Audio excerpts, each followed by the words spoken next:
पूजनियों को दंड दे रहा है। अगर कोई देवता भी होगा तो मैं उसकी बाजूबंद से भुजा काट डालूंगा यदि आपको कष्ट दे। महाराज परीक्षित उत्तर की पुत्री इरावती से विवाह किया। उनके जन्मेजय आदि 4 पुत्र हुए। कृपाचार्य को आचार्य बनाकर गंगा तट पर 3 अश्वमेध किए महाराज परीक्षित ने, और ब्रह्म ऋषियों को खूब पुष्कल दक्षिणा दी। यज्ञ में जिस देवता को बुलाया जाता स्वयं प्रकट होकर आहुति ग्रहण करते, क्योंकि महाभागवत महाराज परीक्षित के द्वारा यज्ञ हुआ। शौनक जी ने पूछा कि हमने सुना है दिग्विजय करते समय कलयुग मिला था महाराज परीक्षित को, इसको मार क्यों नहीं डाला, छोड़ क्यों दिया? ये राजा का वेश धारण करने पर भी कलयुग है तो अधर्मी, जो गाय को लात से मार रहा था, ये हमने सुना है प्रसंग। शौनक जी कह रहे हैं तो भगवान श्री कृष्ण की लीला से चरण कमलों से यदि संबंध रखता हो तो अवश्य चर्चा कीजिए, क्योंकि मैं सुनना चाहता हूं। दूसरी व्यर्थ की बातों से क्या लाभ, उनसे तो समय व्यर्थ नष्ट होता है। प्यारे श्रुति जी, जो लोग चाहते हैं कि मोक्ष मिले या भगवत प्राप्ति हो, उन्हें खूब कानों से भगवत चर्चा सुननी चाहिए और जबान से नाम जप करना चाहिए। श्रुति जी ने कहा, धन्य है शौनक जी, आप महात्मा जन जो भगवान की चर्चा सुनना चाहते हैं। जिस समय राजा परीक्षित कुरजांगल देश में सम्राट के रूप में निवास कर रहे थे, उसी समय उनको सूचना मिली कि मेरी सेना द्वारा सुरक्षित साम्राज्य में कलयुग का प्रवेश हो गया है। बड़े दुखी हुए कि ये तो बड़ा अधर्मी है, ये जहां जहां प्रवेश करेगा धर्म फैलता चला जाएगा। परीक्षित जी ने धनुष हाथ में लिया, श्याम वर्ण के घोड़ों से जुते हुए सिंह की ध्वजा वाले सुसज्जित रथ पर सवार होकर दिग्विजय करने के लिए बाहर निकले। उसके साथ बड़ी सेना भी थी। उकेतुमाल उत्तर कुरु किम पुरुषादि से होते हुए जहां जहां गए भगवान श्री कृष्ण की महिमा, पांडवों की महिमा सुनने को मिली, और उन्हें कलयुग नहीं दिखाई दिया। अभी परीक्षित जी को जो उनके प्राण प्रिय भगवान श्री कृष्ण का चरित्र सुना देते या पांडवों की महिमा सुना देते तो उस राज्य को सुरक्षित कर देते, कोई कर भेंट नहीं लेते। और जो भगवान का विरोधी राजा होता उसको भुजदंडों के द्वारा मर्दन करके कर लेकर के ब्रह्म ऋषियों की सेवा करते। महाराज आगे देखा कि एक बैल और एक गाय कुछ बात कर रहे हैं। वो साक्षात बैल के रूप में धर्म थे और गाय के रूप में पृथ्वी थी। महाराज परीक्षित ने दूर से देखा, धर्म ने जो बैल के रूप में थे पृथ्वी से कहा, कल्याणी तुम कुशल से तो हो ना, तुम्हारा मुख श्रीहीन हो रहा है, हमें लगता है कोई भारी दुख है तुम्हें, तुम किस लिए चिंता कर रहे हो? कहीं मेरे 3 पैर टूट गए हैं उसके लिए तो तुम चिंता नहीं कर रहे हो? संभव है तुम इसलिए चिंता कर रही हो कि दुष्ट कलयुग अब तुम्हारे ऊपर अधर्म आचरण करेगा।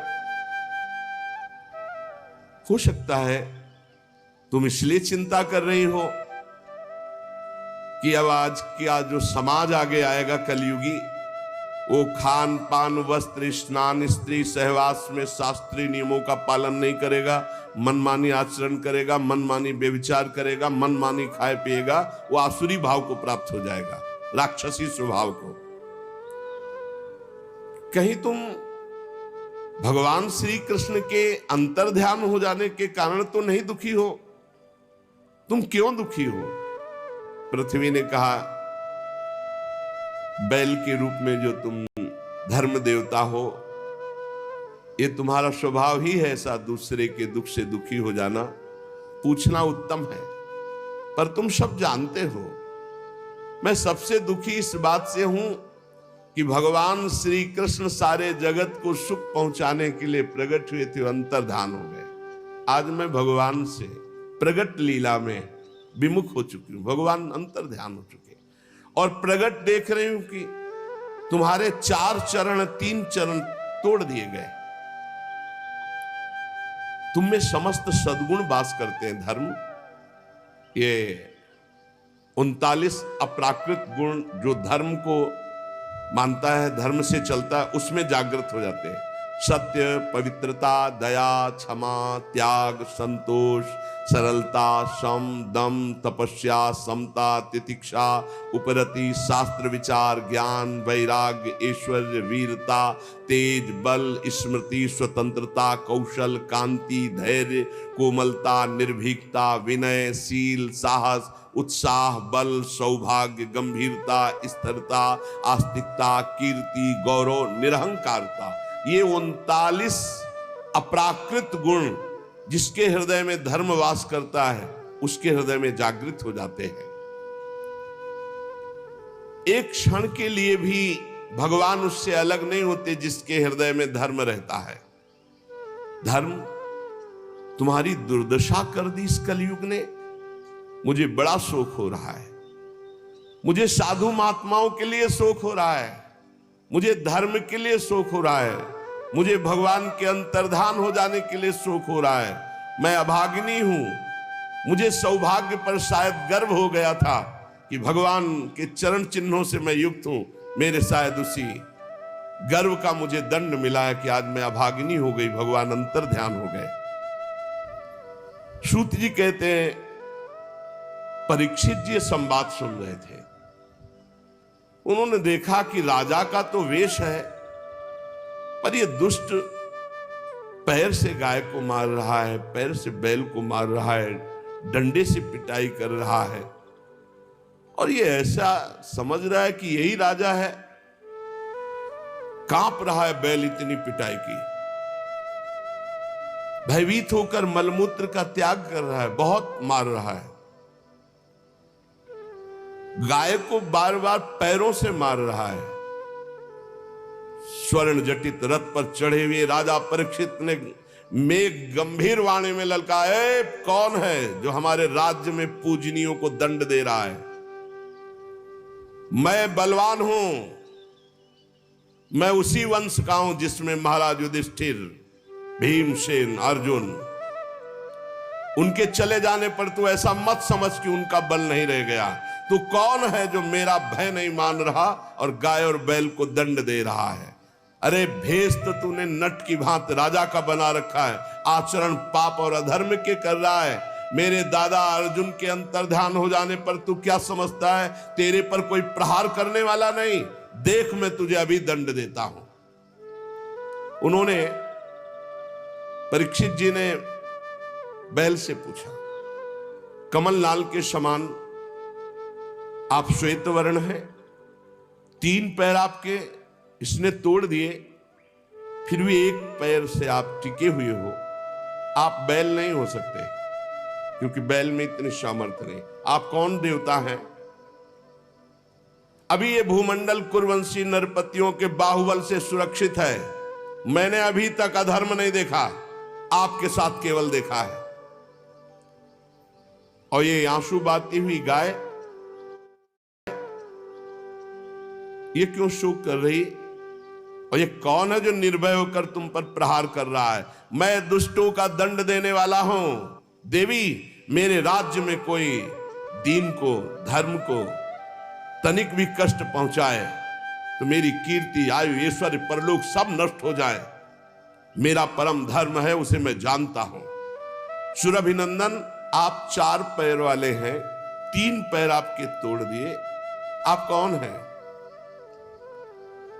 आपका कल्याण हो, आप बताइए।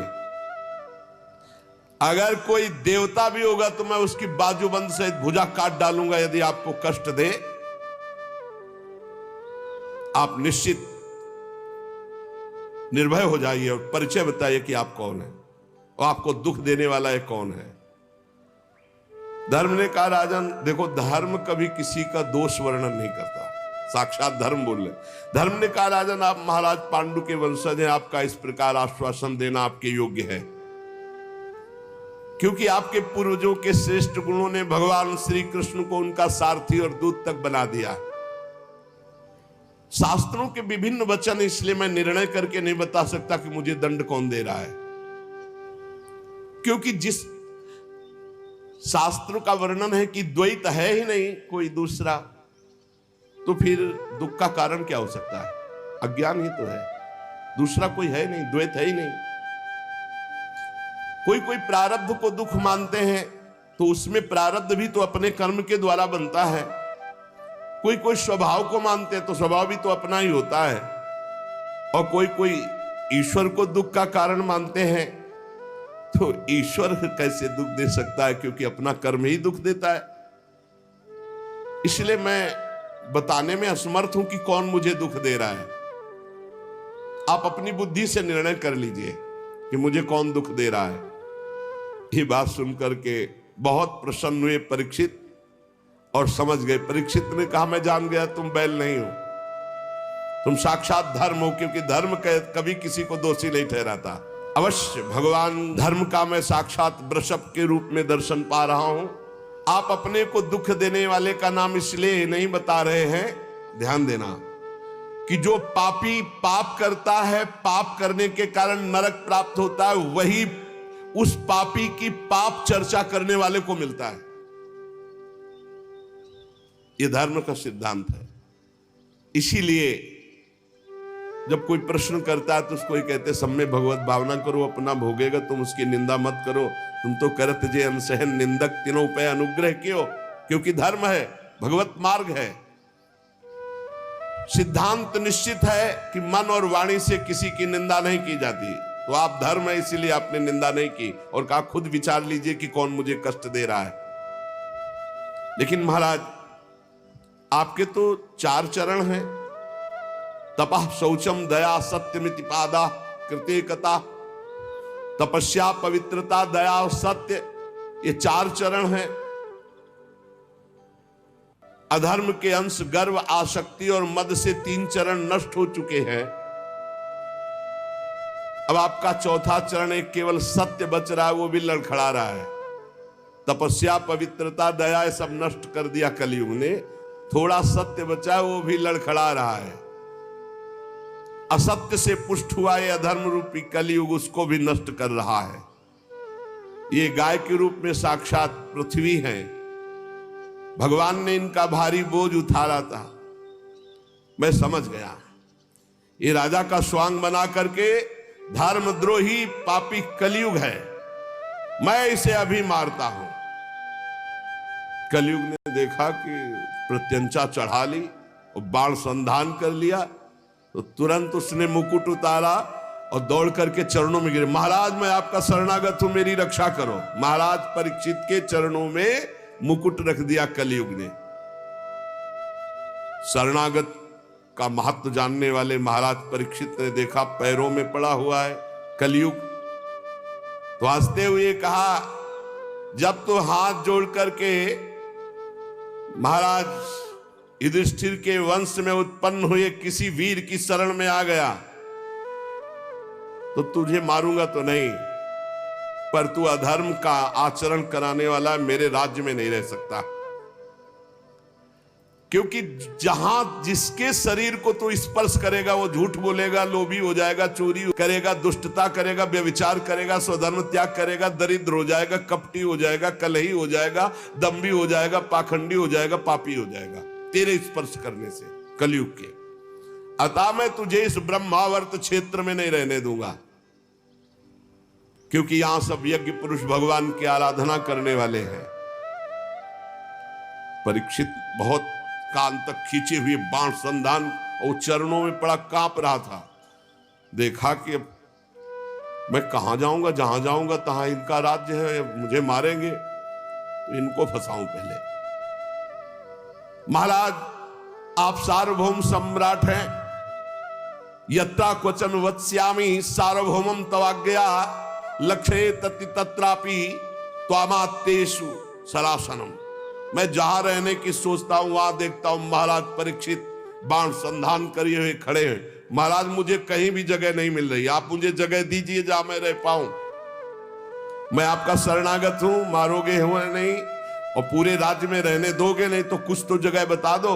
मैं जहां देखता हूं आप धनुष बाण संधान किए हुए दिखाई दे रहे हो। बड़े प्रसन्न हुए परीक्षित जी, और वो यही चाहता था किसी तरह इनका क्रोध शांत हो और मैं इनको फंसा पाऊं।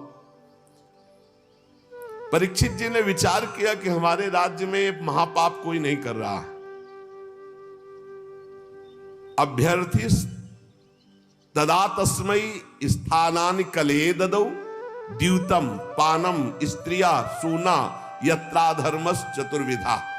ये 4 महापाप महाराज के राज्य में कोई नहीं कर रहा था उस समय। मदिरा नहीं पीना, जुआ नहीं खेलना महाराज परीक्षित के राज्य में, और पर स्त्री का सहवास नहीं करना, और किसी की हिंसा करके मांस नहीं खाना। ये 4 बातें। तो सोचा ये प्राय हमारे राज्य में है नहीं, तो इसके रहने के लिए स्थान दे दिया 4।